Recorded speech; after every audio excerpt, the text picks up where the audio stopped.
sing kudune mbiyawarakake marang nayakaning praja ngenani bab jaga tentreme ing Kasultanan Demak Bintara.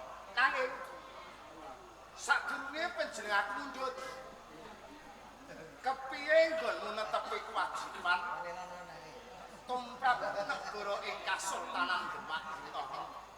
Parang aku menawi panjenengan iki pirsa prajurit kuning ingkang sami kepibajikan minangka brete negari. Ya, ing wekdal sapunika sampun siapa ganti. Mbok pilih sawanci-wanci. Kasultanan Demak Bintara menika pun dicak perang saking sanget sedaya. Sedulur prajurit ingkang tanggung jawab. jejeg lan doyonge Kasultanan Demak Bintara. Kuwi pinangka tanggung jawabmu kabeh. Mula saka kuwi aja nganti kendhat saka ing kaprayitnan. Sak mangsa-mangsa ana pawongan kang nyubriyani nyujanakake tumrap Kasultanan Demak Bintara padha dicandhep apa ta mala bukane.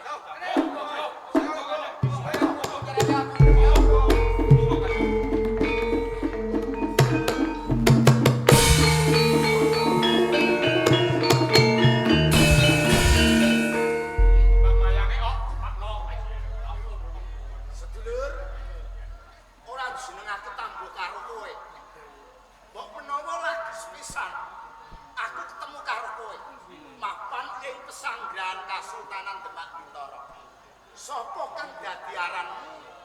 Buri saka ngendi lan apa kekarepanmu?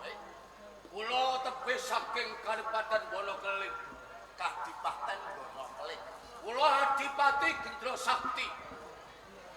Gendra Sakti kang dadi aranmu. Menika leres Nemu wigati apa? nuwun sewu. Kosok wangsulipun panjenengan menika sinten mapan wonten ing tapel wates Kasultanan Demak Bintara. Nek kowe durung manut karo aku pinangka pepatih dalem ing Kasultanan Demak Bintara Wonosalam. Ndara Pati Wonosalam.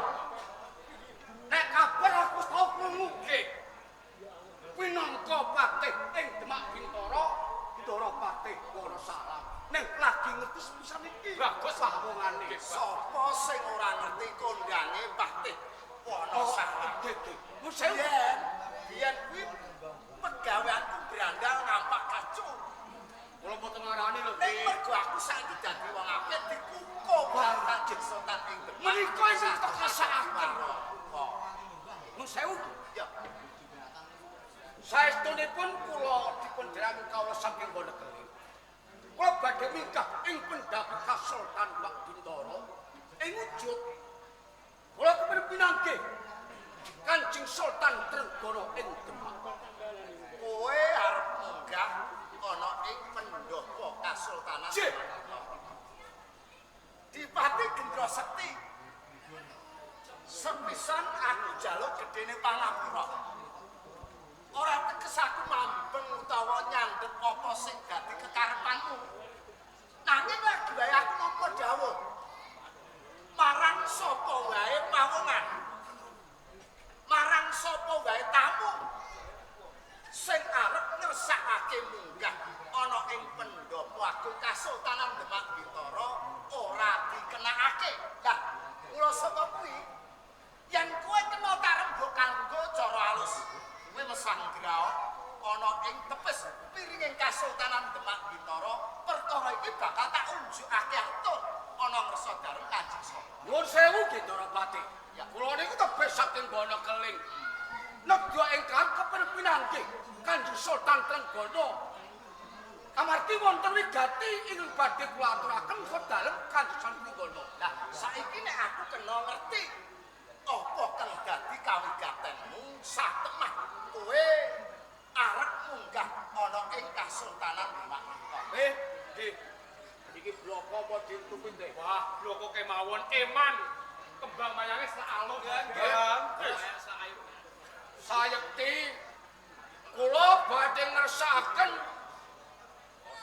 putra dalem Ratu Kambang pinangka dados bojo kula.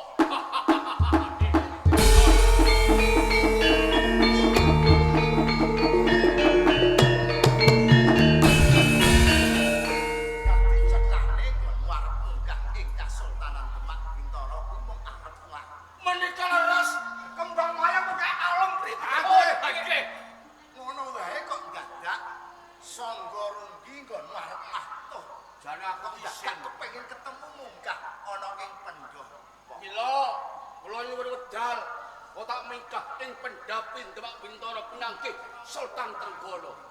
Dipati Gendra Sekti sing gedhe pangapuramu tunduk marang dawuh pangandikaku ing ngarep.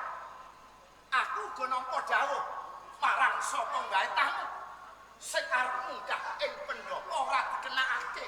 Mula kowe mesanggrau perkara iki bakal tak unjukake mengko nek kowe dikongkon sowan bakal tak marapake Menawi kula peksa munggah ing pendhapa Demak, Paten kok